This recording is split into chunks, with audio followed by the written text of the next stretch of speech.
자, 이번에도 이제 똑같은 걸 한번 만들어 볼 건데, 비슷한 걸 하나만 해보도록 하겠습니다. 자, 어떻게 할 거냐면, 여기다가 이런 식으로 구현을 해볼 거예요. 요거 저는 이미지 그대로 같은 거 쓸 겁니다.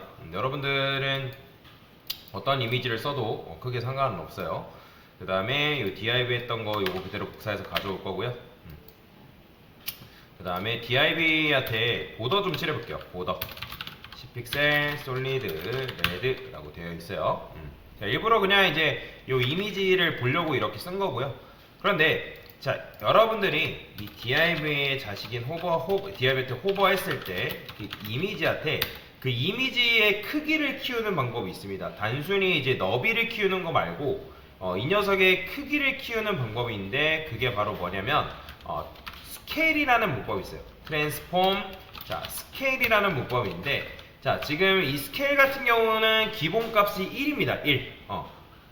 1이기 때문에 여러분들 마우스를 올려도 뭔가 변화가 없어요. 근데 여기다가 여러분들이 1.5라고 하게 되면, 마우스를 올리게 되면 어떻게 해요? 이미지가 확 커지는 걸 볼 수가 있어요. 보이시나요? 이런 식으로. 자, 근데 중요한 건 뭐냐면, 이 공간이 어때요? div가 가지고 있는 공간은 굉장히 한정적이죠. 그죠? 근데 여러분들이 원래는 이미지가 요만했는데 이 녀석을 트랜스폼 스케일을 통해서 키워버리니까 어떻게 되는 거예요? 이 div 밖으로 빠져나가 버리는 거예요. 근데 우리는 이 div를 빠져나가는 것까지 이해를 하는데, 이런 식으로 보여주는 입장에서 별로란 말이에요. 그래서 어떻게 할 거냐? 지금 정확하게 말하면 이 이미지가 이 div를 넘친 거거든요. 그래서 여러분들이 이 빨간 박스를 기준으로 넘친 부분을 제거하는 게 가능합니다. 자, 그건 뭐냐면 바로 오버플로우라는 속성이에요. 자, 여러분들 옛날에 오버플로우 개념 배웠죠? 자, 오버플로우라는 거는 어떤 때 쓸 수 있다? 어떤 특정 요소가 넘쳐야지만 사용할 수 있는 속성이다 라고 말씀을 드렸습니다. 자, 그래서 이거를 오버플로우 히든으로 처리하게 되면 어떻게 되냐면 이렇게 돼요. 보이시나요? 자, 이게 뭐냐면 마치 이 안쪽에서 이미지가 커지는 듯한 느낌을 받을 수가 있다라는 거죠. 그죠? 박스 안쪽에서. 자, 이런 식으로 준 다음에 저는 마찬가지로 요 스케일, 트랜스폼 스케일 했던 요 트랜스폼한테도 트랜지션을 부여하는 게 가능하거든요. 자, 그러면 어떻게 부여할 거냐? 자, 지금 여기다가 부여를 했기 때문에 여기다가 트랜지션을 부여하면 안 됩니다. 우리가 지금 커지고 있는 대상은 얘니까 여기다가 트랜지션을 정확하게 부여해야죠. 어떻게? 자, 트랜지션, 트랜스폼을 제가 1S라 써볼게요. 그럼 뭐예요? 요 이미지의 크기를 키우는데 그게 몇 초 걸려라? 1초 걸려라. 그럼 어떻게 되는 거예요? 이런 식으로 되는 거예요. 그러니까 마치 이 박스 안쪽에서 이미지가 커지는 듯한 느낌을 볼 수가 있다는 거죠. 그러니까 정확하게는 어떻게 된 거예요? 여러분들이 이 div가 있는데 이 이미지가 원래는 요만했잖아요. 근데 스케일을 줌으로 인해서 이미지가 커졌단 말이에요. 그래서 이 커진 부분, div를 이미지가 커지면서 빠져나왔기 때문에 이 div한테 뭘 준 거다? 오버플로우 히든 처리해가지고 이미지를 잘라내게 한 거죠. 그래서 잘라내게 했기 때문에 마치 안쪽에서 지금 커지는 듯한 느낌을 여러분들이 부여할 수가 있다라는 거예요. 이런 식으로. 자, 그러면 마찬가지로 여기다가 똑같이 필름을 한번 입혀볼게요. div한테 애프터라고, 그 다음에 컨텐츠라고 쓴 다음에 여기다가 더 포지션 마찬가지로 앱솔루트 부여하고요. 자, 렐라티브는 여기 걸려있으니까 그대로 두도록 하겠습니다. 그 다음에 RGBA 백그라운드 컬러를 똑같이 RGBA 0,0,0.5 이런 식으로 3일 할까요? 자, 이런 식으로 부여하시면 되고요. 자, 근데 중요한 게 있어요. 자, 지금 여러분들이 이 백그라운드 컬러 입혔잖아요. 그죠? 자, 백그라운드 컬러 입혔는데 왜 안 나올까요? 당연히 크기가 없기 때문에. 그래서 저는 요거를 처음에 이렇게 주고 백그라운드 컬러 안 나오네 하시는 분들 계시기 때문에 말씀을 드린 거예요. 자, 그래서 이거를 최대한 늘리는 방법이 두 가지 방법인데, 탑하고 레프트로 0 준 다음에 너비 100%, 높이 100%를 주는 방법도 있습니다. 이렇게. 그러니까 이런 식으로 부여를 하는 방법도 있고, 아니면 라이트 바텀을 00 줘가지고 최대로 늘리는 방법도 있어요. 여러분들이 뭘 사용해도 크게 상관은 없습니다. 이런 식으로 부여를 해주시면 되고요. 자, 그 다음에 마찬가지로 여기다가 이제 마우스로 올렸을 때, 자, 근데 마우스를 올리기 전에 여기다 뭐 줘야 돼요? 바로 오퍼시티를 0 처리해줘야죠. 그 다음에 div한테 마우스를 올렸을 때 이 오퍼시티를 뭘 처리한다? 1 처리해준다. 그 다음에 여기다 뭐 준다고요? 바로 트랜지션 부여한다고 말씀을 드렸죠. 그래서 오퍼시티를 .os 참고로 여기 0.os인데 여기 앞이 0이죠? 그럼 0 생략 가능합니다 여러분들. 0인 경우에만 생략 가능해요. 얘도 마찬가지로 백그라운드 컬러도 여기가 .3이다 그럼 앞에 0이면 생략 가능합니다. 근데 그거는 여러분 처음부터 지우게 되면 헷갈리니까 일단은 쓰세요 웬만하면. 그래서 저도 그냥 쓸게요 이렇게. 자 그러면 요렇게 나오는데 여기 보이죠? 요렇게 나와요. 이런 식으로 지금 보면 요렇게 나오는 걸 볼 수가 있고요. 자 그 다음에 제가 비포도 마찬가지로 하나만 더 해볼게요.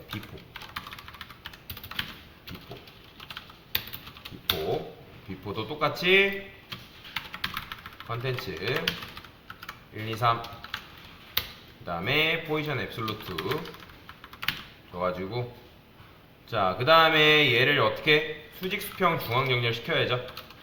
그건 어떻게 하면 돼요? 탑 50%, 레프트 50% 이렇게 주면 된다 했죠? 그쵸? 그 다음에 트랜스폼, 트랜스레이트를 동시에 주는 방법이 있다 했죠? 마이너스 50%, 마이너스 50% 이렇게. 자 폰트 웨이트를 줄게요. 좀 크기를 키울 거니까 볼드도 주고요. 자 컬러 같은 경우도 똑같이 그냥 화이트. 우리가 아까 했던 거 동일하게 또 작업한다고 생각하세요 여러분들.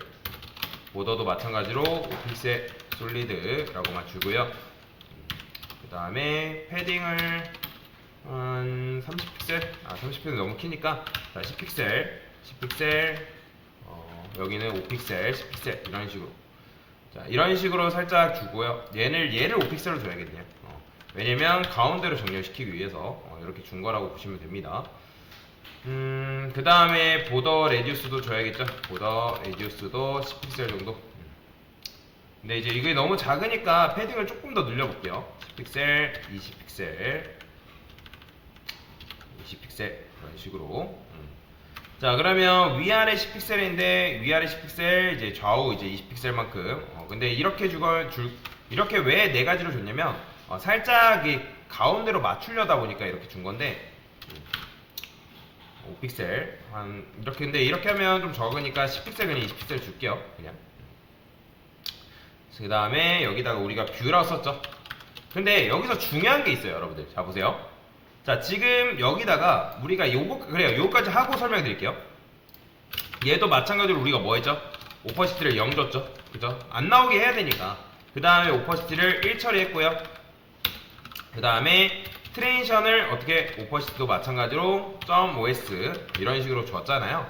그러면 여기서 이제 변할 때 마우스를 올리게 되면 기본적으로 어떻게 돼요? 자 오퍼시티를 호버라고 쓰고요. 자 그러면 이렇게 되죠. 그죠? 자 근데 마우스를 올리면 안 나와요. 보이시나요? 왜 안 나올까요? 여러분들. 자 얘 같은 경우는 어떻다 했어요? 자 얘 같은 경우는 우리가 Z인덱스를 얘한테 줘가지고 늘렸다고 하지만, 그러니까 위로 올렸다 하지만 지금 구조가 어떻게 되는 거예요? 요것도 여러분들 이해를 하는 게 굉장히 중요합니다. 자 지금 div가 있고요. 그 다음에 이미지가 있죠. 그 다음에 이미지 뒤에 우리가 뭘 만들어놨어요? 비포를 만들었어요. 그 다음에 배경색으로서의 역할로 지금 애프터가 있는 상황이죠. 그쵸? 그러면 원래라면 지금 얘가 안 보이는 건 아니어도 얘가 어떻게 나와야 돼요? 요 뒤에 애프터 뒤에라도 나와야 되잖아요. 원래는 여러분들이 요거 앞에 작업했던 거는 Z인덱스 안 줬어도 나오긴 했었어요. 보이죠? 나오기라도 했지만 지금 얘 같은 경우는 어때요? 아예 나오지도 않아요. 왜 그럴까요?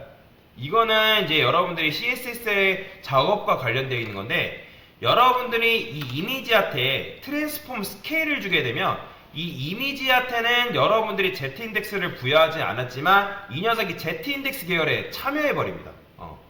그래서 이 녀석이 Z인덱스 계열에 참여해버리기 때문에 이 녀석 앞으로 이동을 해버리는 거예요. 다시 지금 이 녀석한테 우리가 별도의 Z인덱스를 부여하지는 않았지만 스케일로 인해서 얘가 뭐가 된다? Z인덱스 계열에 합류해버리는 거예요. 그렇기 때문에 마우스를 올렸을 때 이미지가 커지면서 뭐예요? 얘를 가려버리는 거예요. 이 녀석을. 그러면 우리는 어떻게 되냐면 요 이미지 담당하는 요 녀석이잖아요. 요 녀석. 얘한테 야 너는 이 비포 뒤야 라고 정확하게 얘기를 해줘야 됩니다. 그래서 Z 인덱스를 여기다가 마이너스 1 처리해주는 거예요. 근데 마이너스 1 처리해주면 지금 이제 이렇게 나온다 안 나온다? 마이너스 1 처리해도 안 나와요. 그러면 마이너스 1 처리했을 때 이게 또 왜 안 나오냐면 여러분들이 이 Z인덱스라는 걸 먹이려면 최소 이 녀석이 뭐가 됐냐면 포지션 렐라티브는 돼야 됩니다. 여러분들 다시 이 녀석이 Z인덱스가 먹으려면 최소 포지션 렐라티브는 줘야 돼요. 참고로 포지션이 있어야지만 Z인덱스가 먹습니다. 그러면 어떻게 되는 거예요? 이런 식으로 나와버리는 거죠. 그쵸? 보이죠? 이 비포 나오는 거? 그쵸? 이런 식으로 여러분들이 처리하는 게 가능해요. 그러니까 이미지를 지금 뭐 해버린 거예요? 다 기본값이 오토기 때문에 오토기 때문에 뒤로 보내버린 거죠. 0이라 주면 안 됩니다. 마이너스 1을 해야 돼요. 그래서 이런 식으로라도 여러분들이 보내줘야 되는 거죠. 그러니까 이미지한테 정확하게 얘기는 야 이미지야 너는 이 비포 뒤에야 라고 알려주는 거죠. 왜? 얘가 지금 트랜지션 때문에 그러니까 얘가 지금 스케일 때문에 그 Z인덱스 계열이 참여해버리기 때문에 그래서 여러분들이 이 녀석을 어떻게 한다? Z인덱스 마이너스 1을 줘야 된다. 근데 Z인덱스를 주려면 최소 뭐가 돼야 돼요? 포지션 렐라티브는 줘야 된다. 그러니까 포지션 렐라티브가 돼야지만 Z인덱스가 먹습니다. 그 다음 비포한테 어떻게 주면 되는 거예요? 여기다가 1 정도 주게 되면 이런 식으로 앞으로 나오게끔 만드는 디자인을 구현할 수가 있겠죠? 그죠? 지금 뭐 얘가 지금 위에 이제 이렇게 중앙 정렬 되어 있는데 뭐 이게 마음에 안 든다. 그럼 여러분들 밑으로 내려서도 작업을 할 수 있겠죠. 그건 뭐 여러분들 선택에 의해서 작업을 하시면 되고요. 그래서 요게 중요한 거죠. 지금 설명드렸던 거는 요게 굉장히 중요한 개념이라고 보시면 돼요. 요거. 그리고 이미지가 이제 스케일에 참여하기 때문에 비포를 가려버리는 거. 그래서 요것도 굉장히 중요한 개념이니까 잘 알고 계셔라 라고 보시면 되겠습니다. 됐습니다.